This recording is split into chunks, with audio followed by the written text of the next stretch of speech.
Bonjour à toutes et bonjour à tous. Un grand merci pour votre accueil sur Diginova. C'est un vrai honneur d'être présent aujourd'hui pour vous présenter ce qu'est la Oceantech. La Oceantech, ça n'est pas un cluster, ça n'est pas un pôle de compétitivité. La Oceantech, c'est un écosystème transfrontalier d'innovation.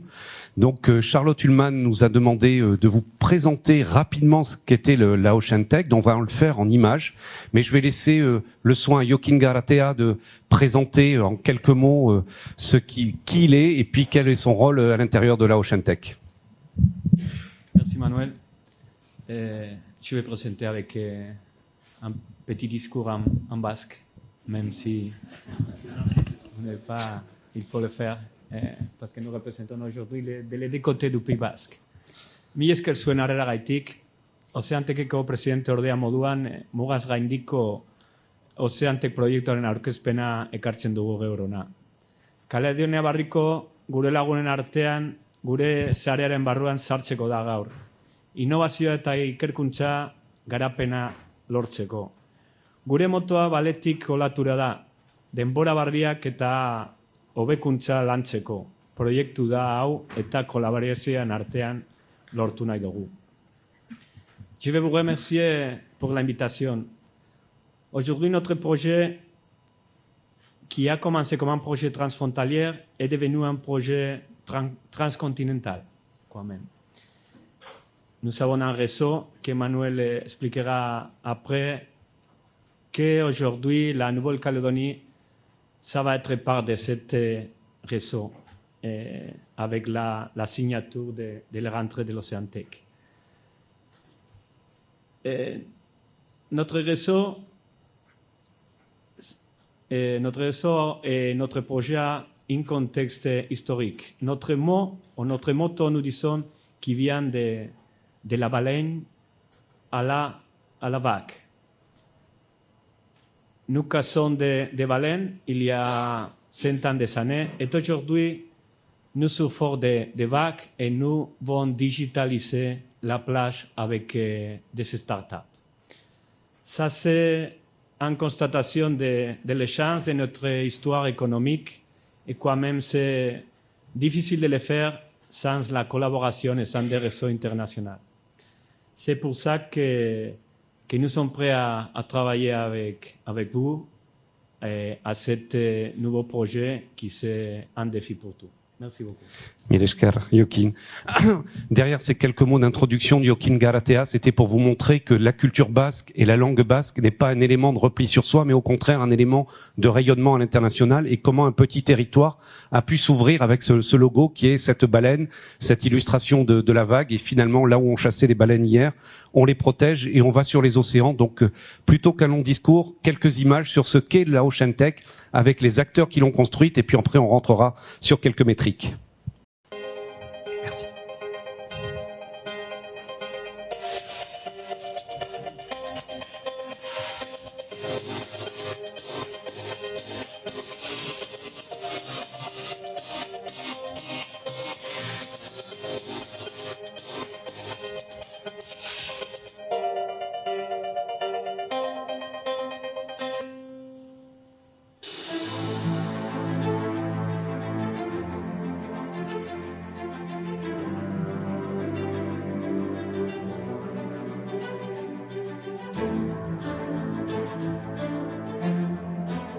Bonjour et bienvenue dans le fort de Sokoa, ce fort qui ferme la baie de Saint-Jean-de-Luz et de Cibourg, un fort qui est aujourd'hui le symbole de la politique d'innovation que nous portons entre océan et montagne, entre le Pays Basque espagnol et les Landes, un projet qui vise l'excellence, la recherche, l'industrie, une industrie et une politique d'innovation centrée sur les sports de glisse et sur l'océan.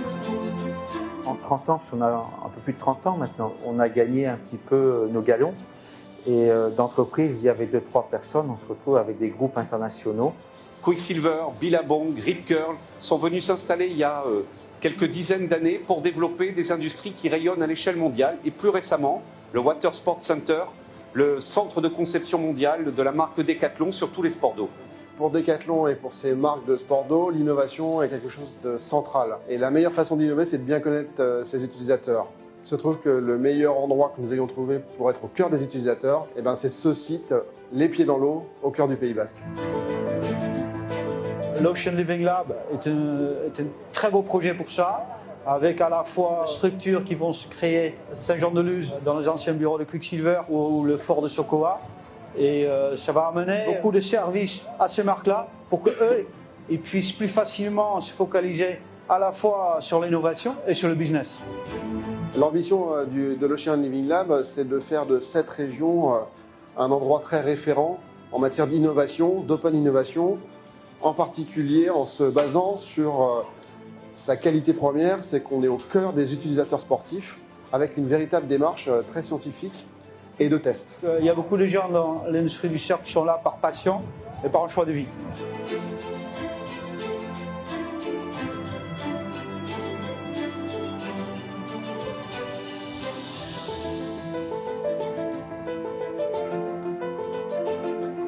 Ici, c'est le cadre parfait pour travailler, vivre et jouer. Le Blue Mansion, c'est l'espace de co-living associé au programme Le Blue Builder. Ici, vous allez pouvoir avoir un vrai focus entrepreneurial. Ensemble, nous allons co-construire votre start-up, créer le bon produit et rencontrer les gens qui comptent. Le fait d'avoir repris le fort de Sokoa, c'est un choix extraordinaire pour des gens qui sont passionnés de la mer, qui vont faire des études devant la plage et devant une vague mythique qui s'appelle Bellara. Le site est absolument extraordinaire et attirera, je pense, des talents à tous les niveaux de leurs études. Ce fort de Sokoa sera demain le campus euro-régional d'excellence, un lieu de formation et de recherche autour de l'océan et de la glisse pour accompagner la politique d'innovation et d'accueil des startups qui est symbolisée par notre bannière, la Ocean Tech. La Ocean Tech est une superbe aventure. Comme tous les industriels qui nous ont fait confiance, rejoignez-nous et prenez cette vague de l'innovation qui déferle aujourd'hui sur le Pays Basque.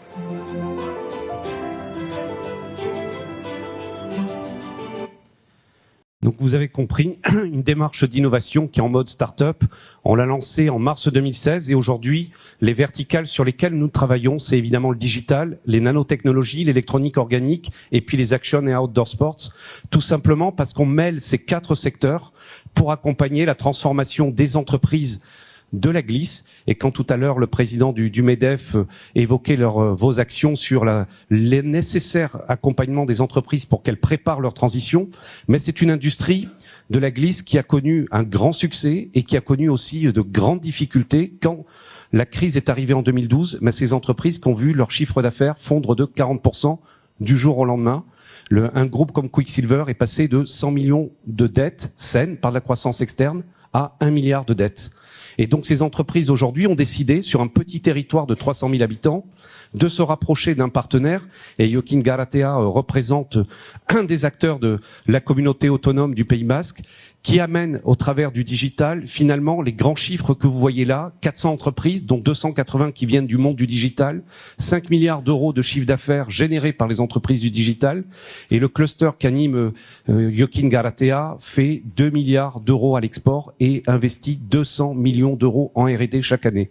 Ce qui veut dire qu'un écosystème, si on n'est pas un cluster et un pôle de compétitivité, c'est surtout un groupement d'entreprises qui va à l'international et qui surtout fait le pari de l'innovation, la recherche-développement, et nous avons décidé de faire le pari de l'innovation collaborative. Ce logo jaune veut dire qu'on est dans le réseau aujourd'hui européen des Living Labs, c'est-à-dire des laboratoires centrés sur l'usager, pour faire collaborer grands groupes, petites entreprises, grands groupes start-up et acteurs du territoire, et notamment les acteurs de la recherche, et notamment universitaires. Nous sommes, depuis juillet 2016, un écosystème reconnu French Tech. Ça veut dire que nous avons porté notre candidature pour être un des 6 acteurs au niveau des sport tech, avec comme horizon de fabriquer les startups à l'horizon de Paris 2024, ce qui veut dire qu'en 2020, passé les JO de Tokyo, toutes les entreprises innovantes du monde vont arriver sur la France. Et donc la question, c'est de savoir si on laisse passer le train ou si on monte dedans et qu'on amène des startups dans le digital, dans le sport, à être présentes sur Paris. On a une feuille de route, comme tous les acteurs de la French Tech, fédérer les acteurs, accélérer les startups, internationaliser. C'est ce qu'on retrouve dans les discours d'introduction pour la Nouvelle-Calédonie, se fédérer, accélérer, autour des moyens notamment de l'université, et pas que, et puis surtout s'ouvrir au monde, parce que comme l'a rappelé Juliette Violet tout à l'heure, sur la définition d'une start-up, c'est quand même de très forts besoins et surtout d'aller à la rencontre d'un très grand marché. Et ce grand marché n'est pas le Pays Basque chez moi, il est forcément le monde, comme il ne peut pas être pour un entrepreneur innovant en Calédonie. La Calédonie, ça ne peut être que le monde.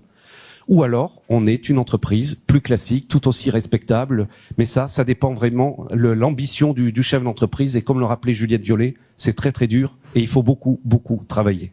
Et donc, pour accélérer l'internationalisation, nous avons décidé d'ouvrir un réseau que nous avons construit avec des partenaires comme vous et ce qu'on va faire demain sur la Nouvelle-Calédonie. C'est-à-dire que nous avons ouvert l'île de la Réunion, l'île Maurice, nous sommes présents à San Diego, nous sommes à Porto, nous sommes à Nantes, bientôt à Sydney. Tout à l'heure, on signe et on officialisera la Nouvelle-Calédonie. On prépare la Guadeloupe et puis surtout les pays, c'est les points rouges, Tokyo, le Canada, le Brésil et le Chili. C'était la feuille de route qu'on s'était fixée, qui était de dire on arrivera avant la fin de l'année 2018 à construire ce réseau international qui permet à une start-up, finalement, c'est le chemin du compagnonnage. Je quitte Saint-Jean-de-Luz, je veux tester le marché de l'océan Indien, je serai accueilli à l'île de la Réunion où des infrastructures sont mises à notre disposition pour que ces start-up puissent tester ce marché, être accompagnées. Inversement, une start-up de la Nouvelle-Calédonie veut demain passer sur le marché ibérique ou latino-américain. À partir de Bilbao, l'ensemble des acteurs de l'écosystème lui ouvriront leurs portes et leur réseau. Et puis pourquoi pas San Diego, où nous sommes présents avec notamment l'université de San Diego et le San Diego Sport Innovators. Donc un réseau, et quand on voit ces points sur la carte, on se dit mais à quoi ça sert ? Finalement, la start-up, elle va pouvoir être hébergée gratuitement dans un lieu inspirant avec des chefs d'entreprise qui vont pouvoir l'amener à découvrir très rapidement ce que peut être la réalité de ce marché.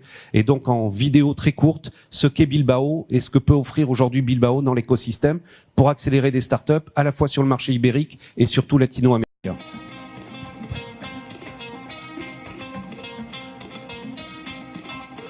Cities with a future opt for a smart economy.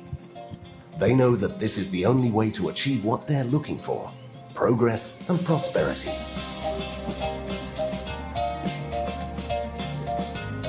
We're admired for our urban transformation model.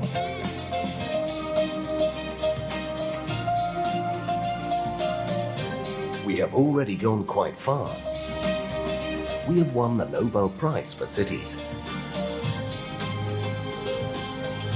But we know it's not enough. And we're ready to take the lead.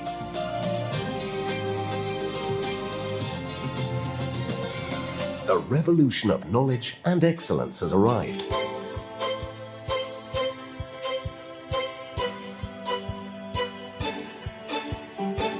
We have come a long way.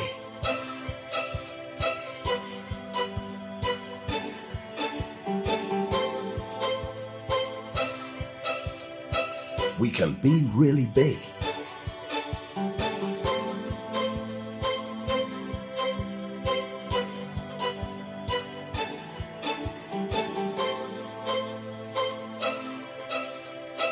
We can be trusted. We are headquarters to financial institutions and large companies. Knowledge makes us strong. And excellence makes us competitive.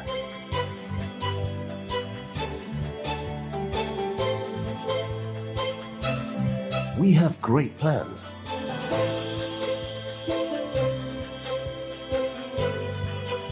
Our aspirations know no limits.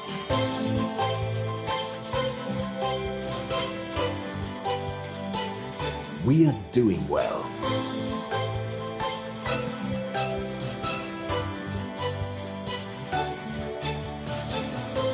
Bilbao, a comprehensive metropolis in a world of... Et au bout de cette passerelle blanche, c'est là où se trouvent les bureaux de la Ocean Tech Bilbao.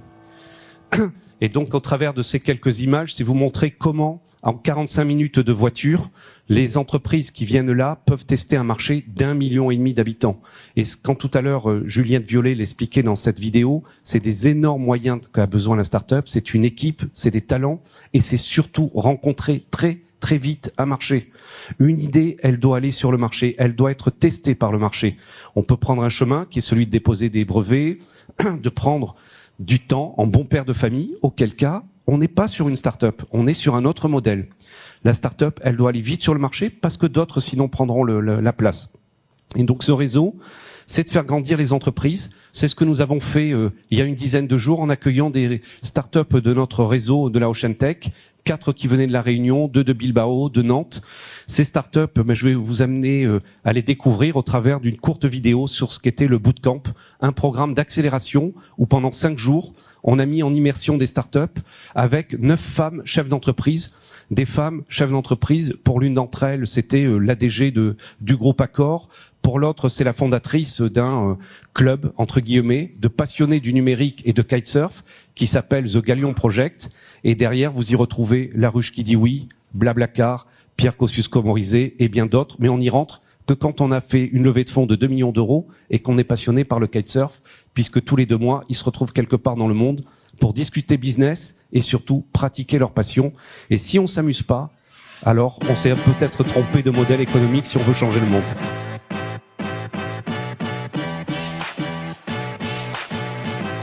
Pour la 2e édition du Bootcamp de la Ocean Tech, nous avons décidé cette année de l'organiser sur 4 sites, Bilbao, Guecho, Saint-Jean-de-Luz et Hossegor. Nous avons décidé d'inviter 9 femmes chefs d'entreprise, 9 mentors ayant des carrières brillantes à l'international pour accompagner nos startups le plus vite possible sur leur réalité de marché de demain.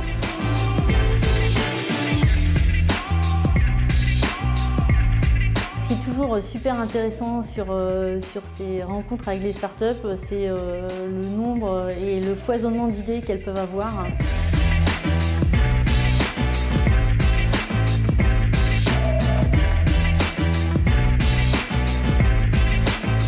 Creo que Euskadi, el País Vasco, es un gran entorno muy industrial que necesita de empresas como las de Oceantec, de tecnologías oceánicas, para colaborar entre grandes, pequeños, hacer un buen networking y trabajar internacionalmente en estas tecnologías que estoy convencida son las tecnologías del futuro. Hoy la verdad es que ha sido increíble las empresas que han venido, las startups que nos han venido hoy de visita. Estoy totalmente asombrada con los proyectos tan variados, tan sólidos.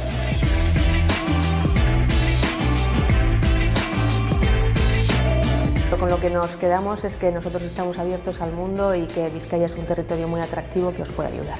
Nous avons créé cet Océan Ocean Tech pour donner la possibilité à notre entreprise de collaborer, mais aussi d'avoir la possibilité d'inviter, d'accueillir aussi des entreprises qui soient membres de le réseau international de l'Océan Tech.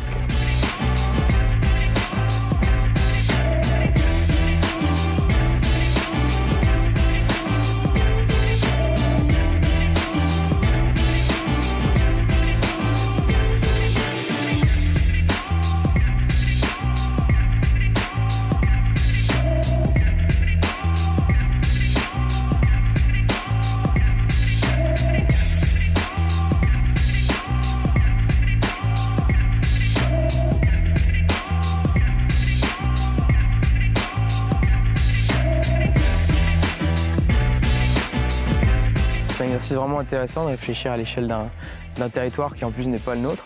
Et on a pu travailler en groupe là, sur une thématique nouvelle et j'espère que ça apportera vraiment des solutions concrètes. Le bootcamp, c'est une super opportunité d'échange et de partage. Le premier mot qui me vient, c'est une vraie richesse, une diversité de projets qui sont à des niveaux différents. On sent que tous les ingrédients sont présents, qu'il y a d'énormes besoins en termes d'accompagnement et d'où la richesse du bootcamp. Mon conseil pour les entrepreneurs de la Ocean Tech, c'est vraiment start small but think big.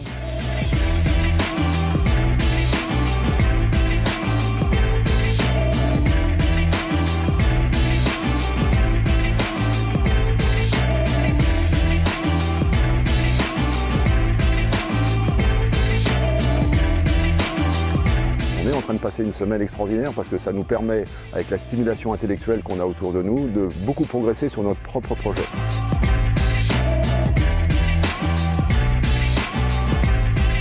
C'est une une très belle opportunité pour un jeune comme moi de 19 ans d'être à la OceanTech et être mentoré par des personnes reconnues dans le domaine. La force d'OceanTech, c'est de faire passer au-delà des barrières géographiques, de langue ou même de différences d'entrepreneurs, le message très fort autour d'une valeur, la coopération. Et là, on l'a vraiment trouvé.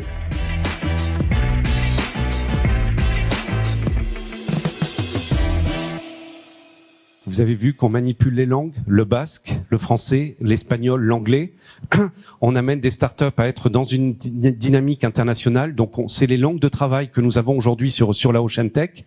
Et lorsque vous avez vu ce bootcamp, le fait de les mettre ensemble, toutes ces startups, c'était aussi qu'elles apprennent à travailler ensemble, à construire des projets, à s'entraider, parce que derrière, la compétition, c'est avec le reste du monde qu'il faut la faire. Et donc, il vaut mieux avoir des amis, des partenaires avec qui on construit de belles aventures. Et donc, tous les mentors que vous avez vus dans le film sont des personnes qui ont décidé de donner leur temps pour faire grandir ces entreprises avec l'objectif, c'est que elles gagnent, nos territoires gagnent. Et quand vous voyez le jeune de 19 ans qui vient de l'île de la Réunion, c'était la première fois qu'il sortait de l'île de la Réunion et il était mentoré par une vice-présidente d'Orange parce qu'il est aujourd'hui sur un portail où il veut jouer contre Instagram, rien que ça. Mais si on prend cette ambition, il y avait juste d'autres fous, dont l'un d'entre eux qui s'appelle Eric Léandri, qui a décidé avec ses partenaires de monter un moteur de recherche Quant et de lutter contre Google. Honnêtement, j'aurais pas mis €1 sur l'idée. Ça m'aurait paru totalement folle comme idée, et pour autant, Quant aujourd'hui est un acteur majeur. Quant est à Sophia Antipolis. Quant, Eric Léandri, est dans notre conseil d'administration, puisqu'il a décidé de venir rejoindre la OceanTech. Et donc, on voit bien qu'on attire des compétences. Est-ce que Quant est toujours à Nice? Bien sûr. Par contre, Eric Léandri est dans le réseau de la OceanTech. Et quand le gouvernement basque accueille les startups, c'est dire ne quittez pas vos pays, ne quittez pas vos familles, ne quittez pas vos amis. Par contre, si vous voulez venir tester le marché, venez mettre une petite patte sur notre territoire. On vous aidera.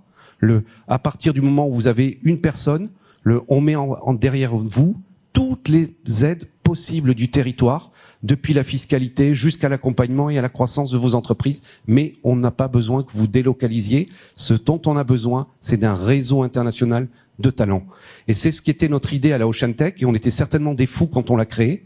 Mais 2 ans après, on voit que cette stratégie a des échos, et des échos positifs sur l'ensemble des territoires. Et je vais passer le relais à notre ami Joël Casereiro qui va témoigner, lui, depuis l'intérieur, sur ce qu'était le bootcamp. Merci beaucoup. Merci Manuel.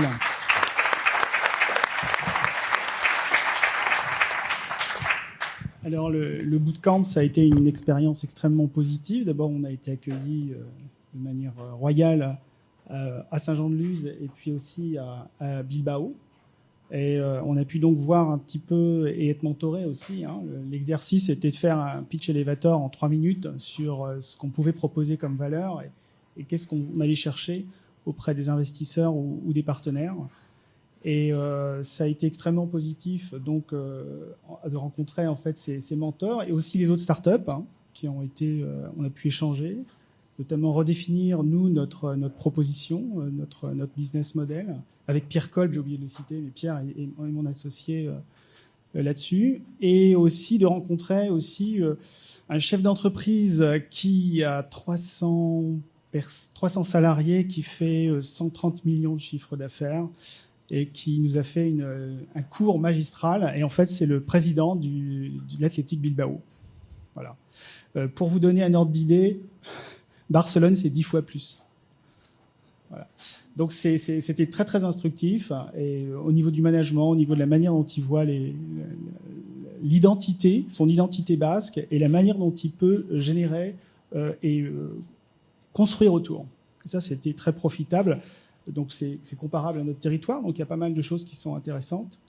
Et là-dessus, donc on a bien coopéré et on a trouvé finalement, j'ai l'honneur de vous annoncer qu'on va signer avec l'OceanTech un accord de consortium, c'est-à-dire qu'on va créer une start-up en Pays Basque pour pouvoir développer des idées. Donc on peut exporter les idées, je le confirme, il n'y a pas que du nickel, on peut exporter des idées.